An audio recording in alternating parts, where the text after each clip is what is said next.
Iran এখন এমন এক মোড়ে দাঁড়িয়ে যার এক একটা সিদ্ধান্ত পুরো মধ্যপ্রাচ্যের ভবিষ্যতে কিন্তু বদলে দিতে পারে। আর সম্প্রতি একটা সংঘাতের পর এমন কিছু ঘটেছে যা সবাইকে রীতিমতো অবাক করে দিয়েছে। চলুন আজ এই ব্যাপারটার গভীরে যাওয়া যাক। ভাবুন তো, সারা পৃথিবীতে সমুদ্র দিয়ে যত তেল বাণিজ্য হয় তার প্রায় 1/3 মানে 27% মাত্র একটা সরু জায়গা দিয়ে যায়। আর এই ভীষণ গুরুত্বপূর্ণ জলপথটাই হল হরমুজ প্রণালী। বলা যায় বিশ্ব অর্থনীতির একটা লাইফলাইন।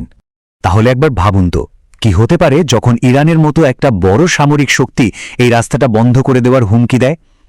জুন 2025-এর সংঘাতের পর এই প্রশ্নটা এখন আর শুধু কথার কথা না, এটা একদম সত্যি একটা ব্যাপার হয়ে দাঁড়িয়েছে।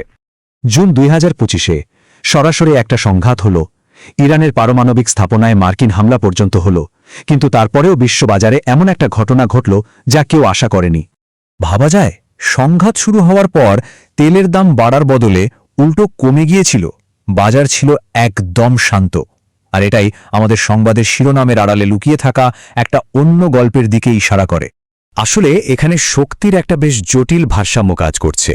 একদিকে ইরানের হাতে আছে মাইন, স্পিডবোট, মিসাইলের মতো ক্ষমতা, তো অন্যদিকে মার্কিন যুক্তরাষ্ট্রেরও আছে নৌ টহল, মাইন সরানোর মতো ক্ষমতা, আর আকাশপথে তো তাদের শ্রেষ্ঠত্ব আছেই। এর মানে হল আমেরিকা চাইলে এই প্রণালী আবার খুলে ফেলতে পারবে, যদিও তাতে কিছুটা সময় লাগবে।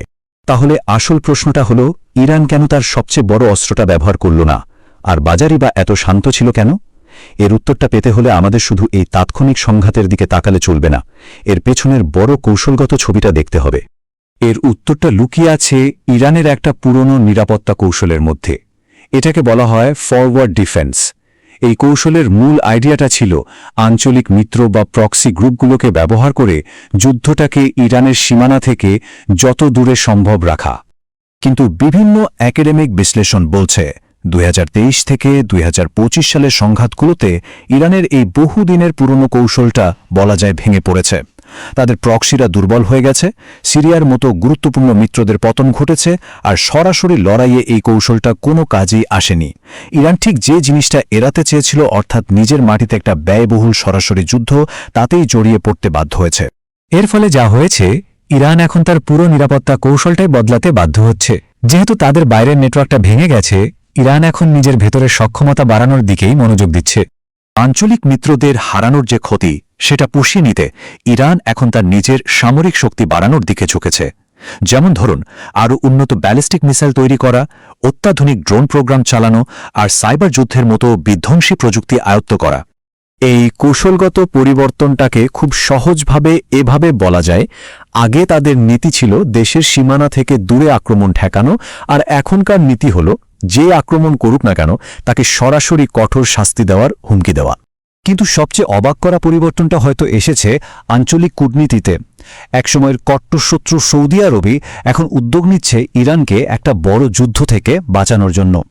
দ্য ওয়াল স্ট্রিট জার্নালের একটা রিপোর্টে ঠিক এমনটাই বলা হয়েছে। এখন প্রশ্ন হল, হঠাৎ এই শান্তির চেষ্টা কেন? এর পেছনে আছে বেশ কিছু শক্ত অর্থনৈতিক আর নিরাপত্তাগত কারণ। উপসাগরীয় দেশগুলো ভয় পাচ্ছে যে কোনো যুদ্ধ শুরু হলে তাদের অর্থনৈতিক উন্নয়নের প্ল্যানগুলো সব ভেসে যাবে, তেলের সরবরাহ বন্ধ হয়ে যাবে।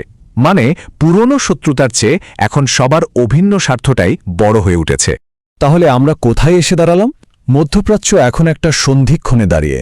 একদিকে পুরনো কৌশলগুলো ভেঙে পড়ছে, যা একটা নতুন আরও বিপজ্জনক সংঘাতের জন্ম দিতে পারে। আবার অন্যদিকে অর্থনৈতিক স্বার্থ আর কূটনীতি সেই সংঘাত থামানোর চেষ্টা করছে। ভবিষ্যৎ কোন দিকে মোড় নেবে সেটা সময় বলে দেবে।